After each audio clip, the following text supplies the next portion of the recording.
work, so I'm on the phone. Oh, gotcha. Okay. Are you still trying to get on your computer? It's saying that my Chrome is not updated, and so I'd have to update, which I thought I was. So it would have delayed me if I tried updating anything. Okay.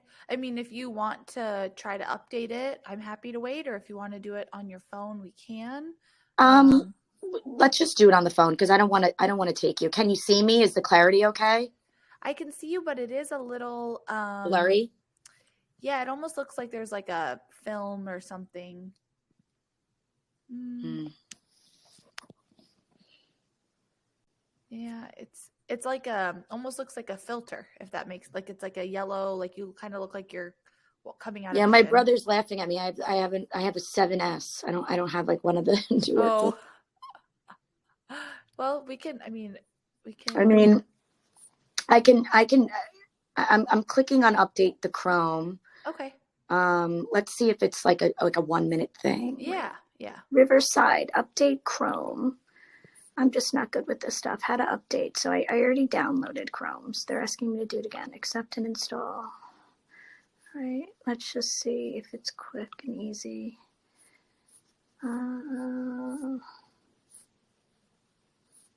Okay. Opening.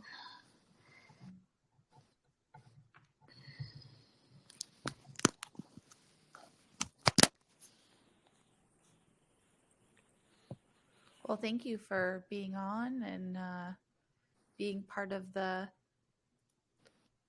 community. I'm really excited to have this Yeah, I like the conversation with name. you.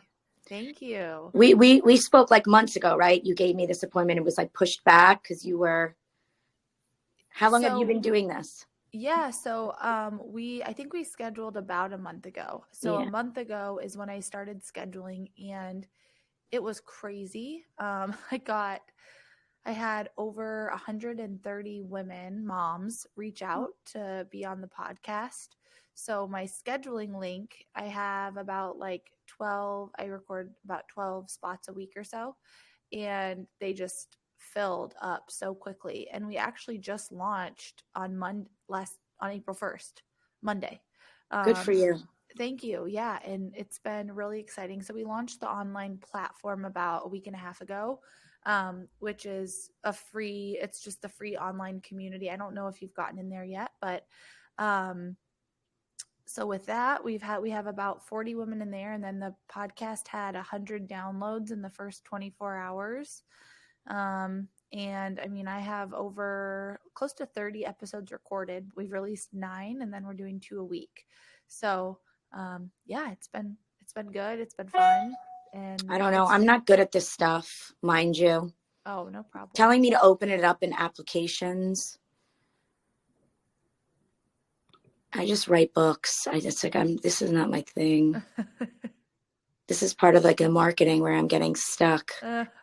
I understand. I completely All right, understand. there's We all Chrome. have different skill sets, that's for sure. I don't know. It just brings me back to the download page. Launch, open the launch type. I did that. I don't know.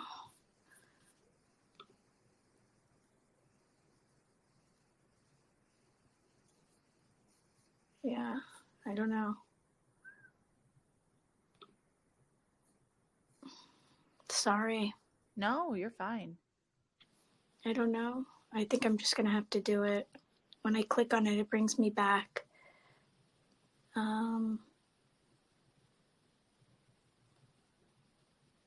Yeah, it just says I'm out of date, even though I just updated it. I don't know. This is what it says. Your browser's out. So when you click on the applications, if you go back to See? what's on your home screen, there's like the Chrome Drive. This? Yeah, click on that. And See, it tells me to. did you drag it over into that? So when you oh wait, no, double click back on that icon, and then when that folder pops up, it says drag that top one to the where'd it go? See, it's there. So did you drag that top image to the bottom image on that screen? Yeah, like this, right? No, go back to what was open when you had it open. And then click that top. I can't see it completely, but yeah, click that and drag it into that folder, right? Like pull it down. Oh, no, sorry. Oh, just like that? Yeah, like that. There you go. Oh my God, how embarrassing. No, All right. you're fine. It's an item named Google Chrome already exists. Replace? Replace it, yeah. All right, let's see if that works. God, it's so embarrassing. No, it's not embarrassing Let's at see all. if that worked. Verifying Google Chrome. So I literally just had to go into that folder. No, it's okay. It's very So it's verifying it. okay. Well, there we go. That's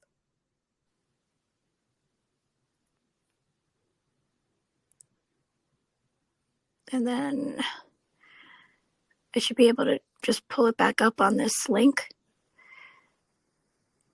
yeah, I think it should like you'll close out the browser and reopen it and it should work. I think. So I'm just going to go back to your email and just click on it again. Yes, you could try that. So this is the new one. Or refresh it and see if it lets you.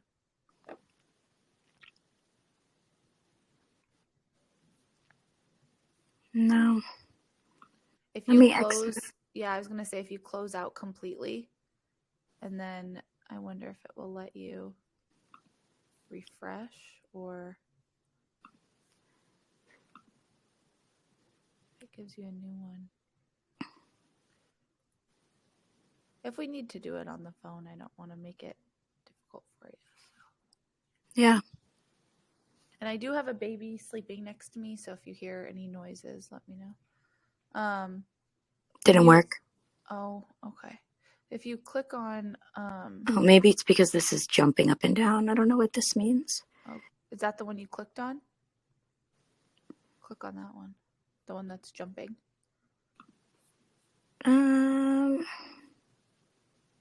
This.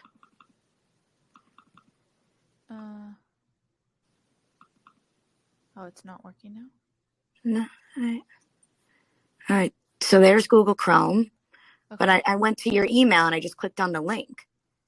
Okay, if you go back to the email.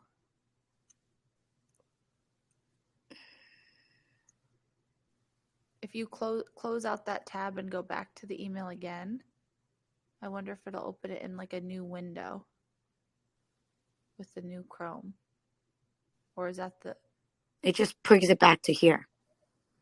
You're saying I have to X out of all my app, all of these pages that are up here? Oh, no, there. It was... Oh. Yeah, that's what it keeps doing. Like it's not using the new updated one. I guess it's automatically using the old Chrome. Right click on that. Right click on the Chrome app. Like if you go down to the bottom and you click on Chrome. This? Right click on that. Yeah. And hit open. Try right clicking on it again. Or on the top if you go to like file. This open, right here? Does it say open new window anywhere? New window? Yeah, try that. And then try going to my email in there. Because I'm wondering if it's because you have all, like if it I don't want to say to close out all your tabs, but I think it might not be registering that it's new Chrome. No. I did it again. Okay. Do you want me to close out the other tabs? I can do that. We might as well. I'm going to say close out the whole, close it out so that Chrome has to like reset. Okay. And do you know how to force quit it? So force quit it? Yeah. I would do that and then re-click so then it has to refresh. Okay. Force quit. Force quit. I'm so sorry to cause all this difficulty. Okay, so now go back to the email and now do it. Yeah, try that.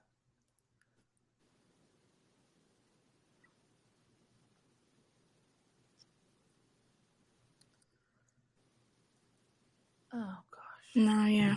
I'm just going to, might as well just do the phone because I have to get my son at 11:45. Okay. Well, yeah, we'll get into it. We'll keep it. Typically, yeah, we'll do 30, under 30. Maybe the light is too bright. You know, I have this ring thing that I use because I was on the news. Let's put the ring thing on my phone. Where's that? I have like a ring light. Yeah. Maybe that'll help.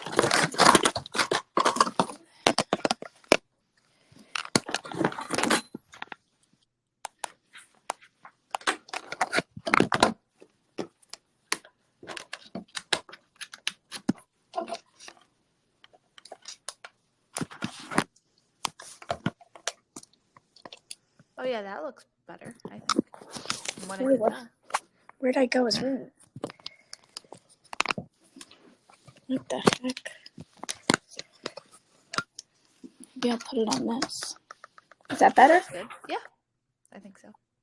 Okay, All right. Are you ready? I'm ready. Okay, so at the end I say, where can people connect with you and what do you offer? So that's a chance to sell anything, share anything you sell, and then we can link anything that you'd like in the show notes as well. Okay. And yeah, well, when I ask you to introduce yourself, if you can talk a little bit about, like if I think you said your son, you have multiple kids, right? I have 3 kids. Yeah. So just talk about like your kids, their ages, and then your business. Okay. For your introduction, that'd be great. So I will get us started if you're ready. I'm ready. I'm here with Renee. Renee, welcome to the show. So happy to have you on. Will you introduce yourself to our listeners, please? Thank you for having me. My name is Renee Greene Murphy. I am an award-winning children's book author of Your Heart's Voice. Awesome. And Renee, tell me a little bit about how you got into writing children's book. Do you have kids? How old are they? And how did you start writing? When did you start writing in relation to the ages of your kids? I have 3 little children. One is 10, 7, and 4, 2 girls, and the youngest is a little boy. My kids are all 3 years apart. I noticed my life always happens in threes. I am a New York State certified school counselor. I worked in the New York City school system at a charter school for over 10 years. I have 3 masters in education. So books have always been an integral part of my life as a counselor and now as a mom. I began staying home with my children when I had my first, and it wasn't until my second child was born that I realized I wanted to do something else. And it was at that time I remembered that I always wanted to write a book, a children's book. Yeah. And so the idea came about in 2018 after my second child was born. I did my research and I noticed that there were no children's books written on intuition. And as I said, books are such an integral part of my life and learning and teaching others. And I was astounded when I realized such an important concept was left out of the learning dynamic within the libraries and online. And I realized I needed to fill this niche. And so I began writing my manuscript then, and then I put it down. Life took over. Ended up having my third. And it wasn't until a year ago we were hit with a tragedy in my family. My little brother unexpectedly died in a car accident in the town that I live in on Long Island. And I naturally went to writing. I found that therapeutically it assisted in my grieving process. I would venture out to the beach daily to calm my mind, and it helped me meditate and spiritually connect with him. And I finished writing the rest of my book on my phone. Oh, wow. Wow. I decided to dedicate it to him. Thank you. And I added him as a main character in the story. So there's a lot of spiritual subliminal messages in my book. And my brother is the one who teaches Jade, who is the 11-year-old on the cover at the beach. He's the one that teaches her that your heart's voice is actually your intuition. And it's something that we all have to help guide us throughout life. Wow. Wow. That's amazing that you were able to turn such a difficult time into something so positive and something so impactful to, I'm sure, so many children and to teach your own kids about that. So talk to me about what it was like to go from staying home to, publishing the book and working and obviously doing marketing and whatnot. How was that transition for you? It's true. Like they say, being a stay-at-home parent is the hardest job in the world. Mm-hmm. I had no idea how difficult that it would be, especially as I had more and more children. The Mm-hmm. first year that I stayed home with my newborn, I actually I loved it, and I'm speaking in jest. I wouldn't be doing it if I didn't love it. You know, a lot of parents decide to stay home, some because they have to, and some because they want to, and some go back to work because they realize it's not for them. I would say the redundancy of being home is probably the hardest part, but I jumped in head first and really just tried to learn as many things as I can about the wellness area of being a mom, nutritional value of being a mom, and the things that I wanted to learn about keeping my children safe and healthy. So I really, it sparked an interest in, the nutrition aspect and the wellness aspect. I was constantly reading about, organic and, if my child had a cold, I didn't want to give them the Tylenol, like what's the next best thing, the herbal remedies and the natural remedies. And so that was mostly what I focused on aside from teaching my kids. As I said, I worked in the school system and have 3 masters in education. And so it was, I felt my job to teach my kids as much as I could. My husband would be at work and then come home. And I did that until my children were 3. And then my oldest went to preschool. And then I did the same for my second child. And then she went to preschool at 3. They would only go part-time, but I wanted to get them ready.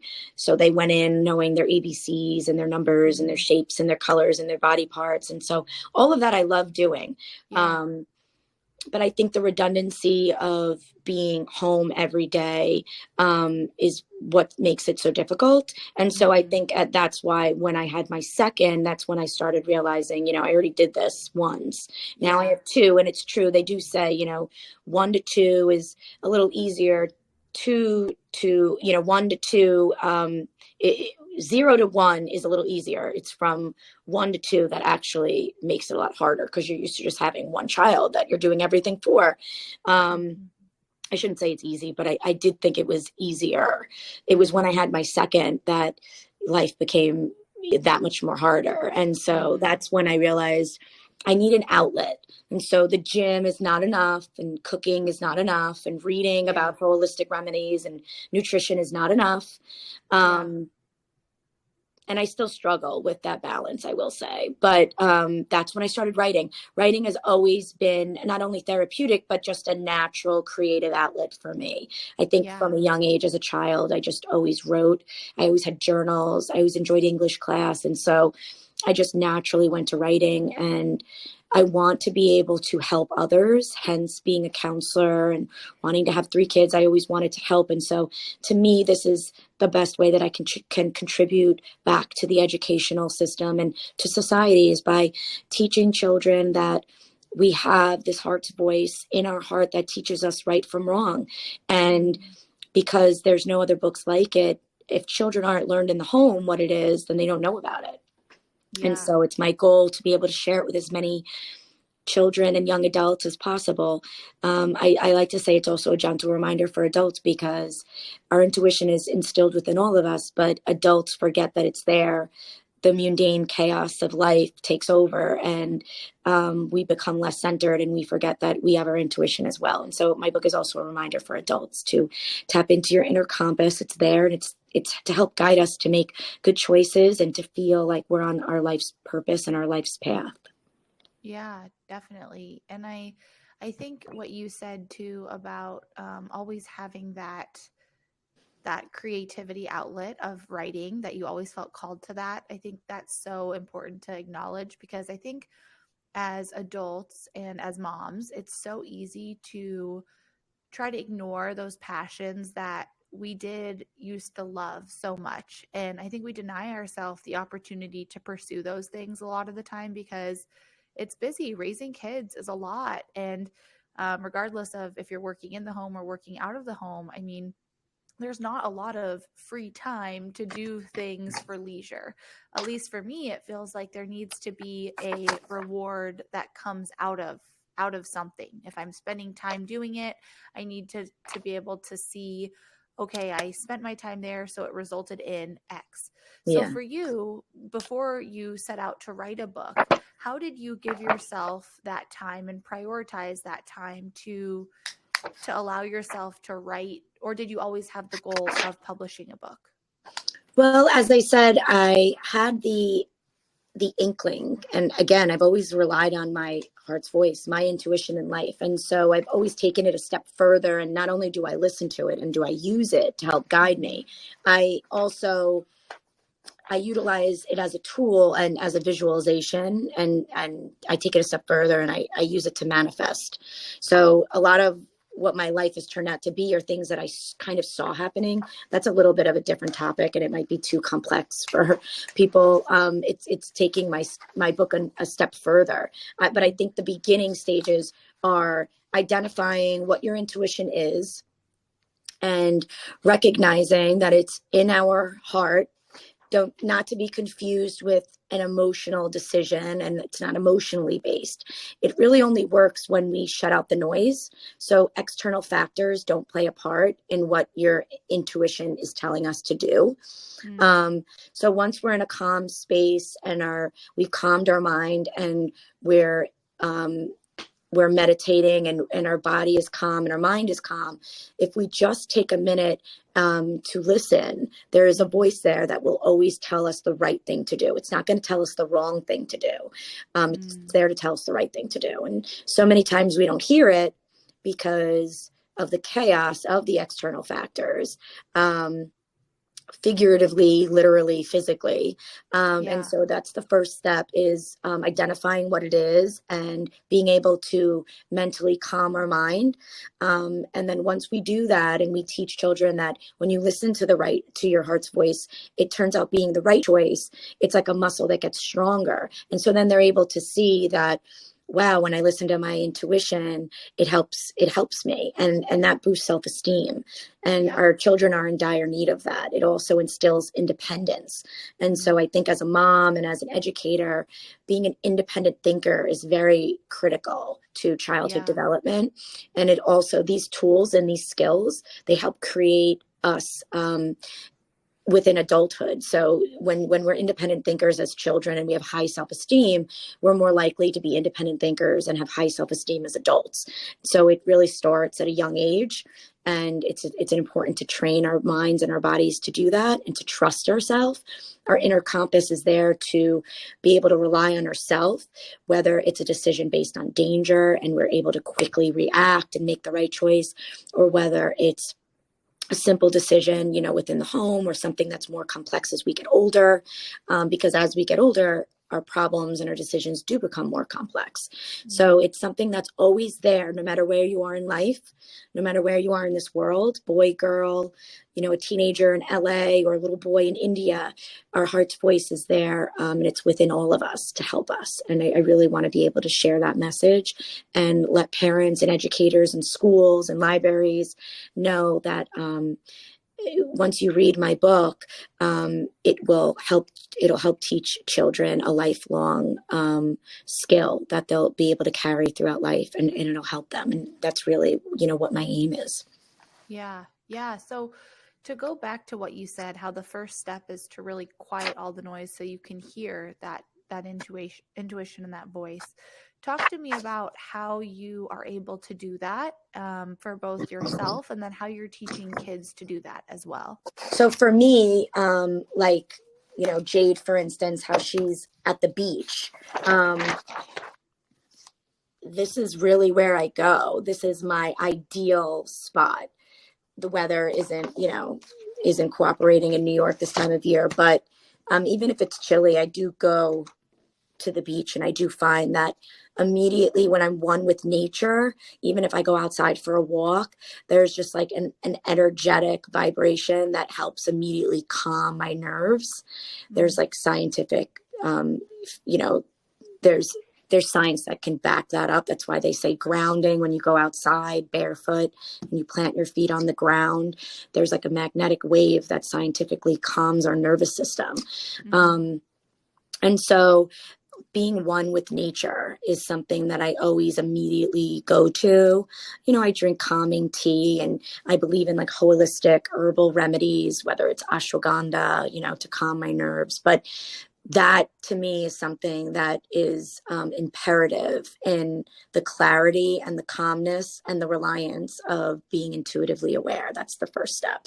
For my children, they too, I'm always like, we need to get outside, whether it's 20 minutes a day.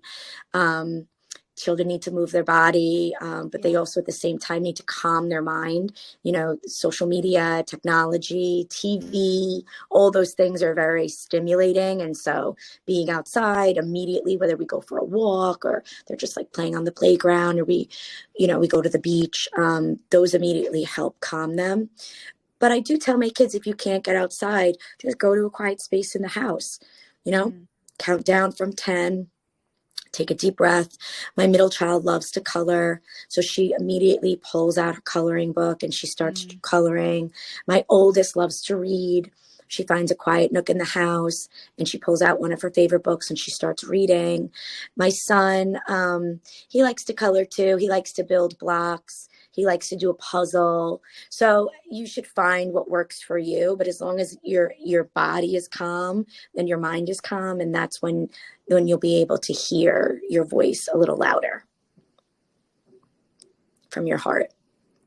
Yeah, that's really, that's great that you're able to share that, because I think it can feel difficult for moms who are with their kids a lot of the time to find space to quiet everything, all the outside noise that goes on. So when you go to the beach or when you go on walks, are you able to do it with your children as well?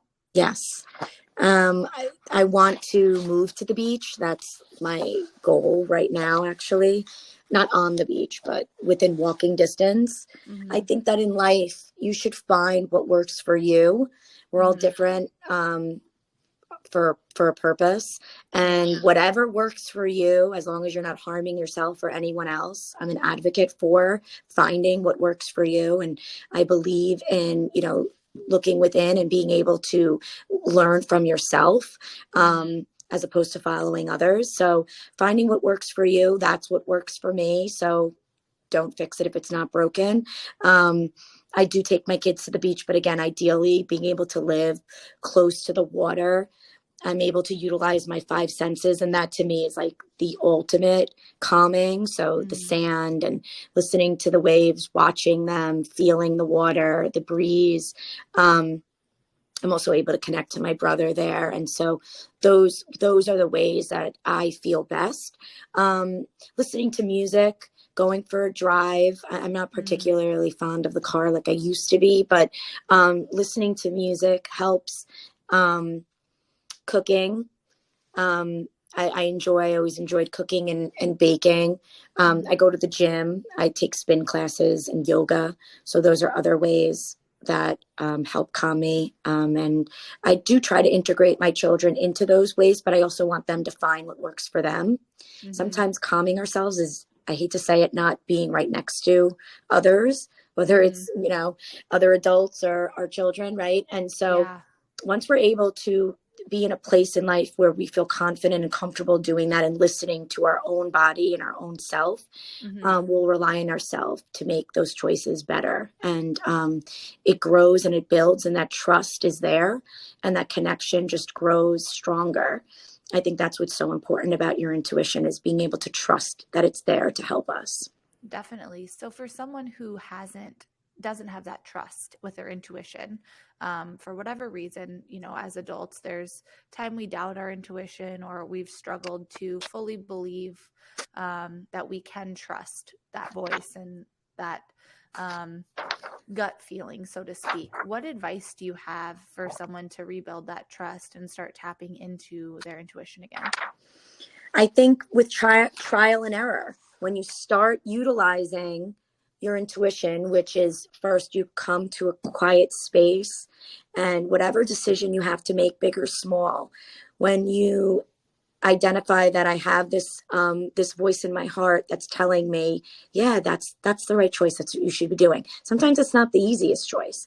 Sometimes it's the lazy choice is the wrong choice. Sometimes it's the harder choice.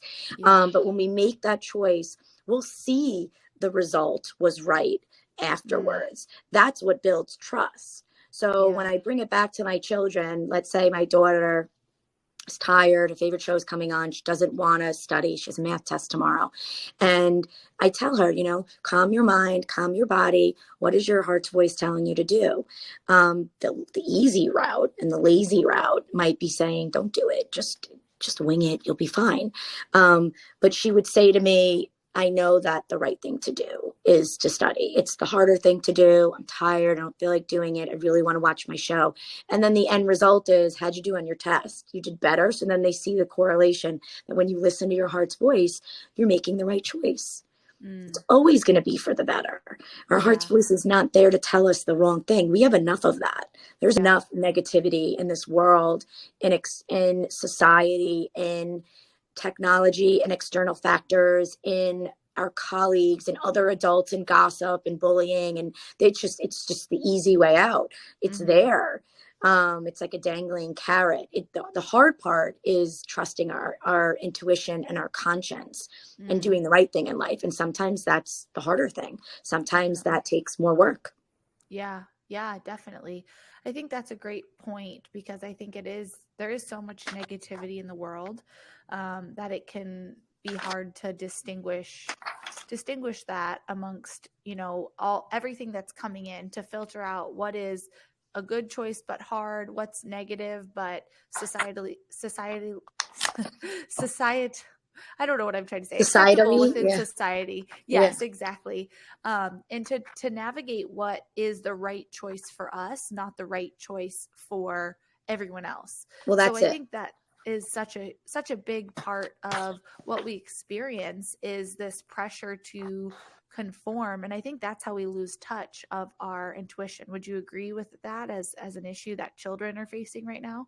Absolutely. And that's partly why I wrote my book. I think it's so important that children know that they don't need the answers from somebody else. They don't need their friends to make the choice for them. They don't, and as teens, when there's peer pressure involved and serious decision making, right? Dangerous ones. I don't need to follow the crowd to feel like I have some self-worth. I don't need to make that decision, even though it doesn't feel right. We need to be able to listen to our body. If it doesn't feel right, if it feels icky, if it feels wrong, then it probably is. And then again, as adults, there's so many that we turn to the media for answers. We turn to what the larger group is doing for answers. Our best answer comes from within, and it may not be the same for everyone. What's best for you may not be best for me. That's what makes us individuals, and that's what makes the world go round. But again, as long as we're not harming ourselves or anyone else, we are meant to be able to make the right choice for ourselves. We are meant to be on this planet to fulfill our life's purpose, whether we have more than one.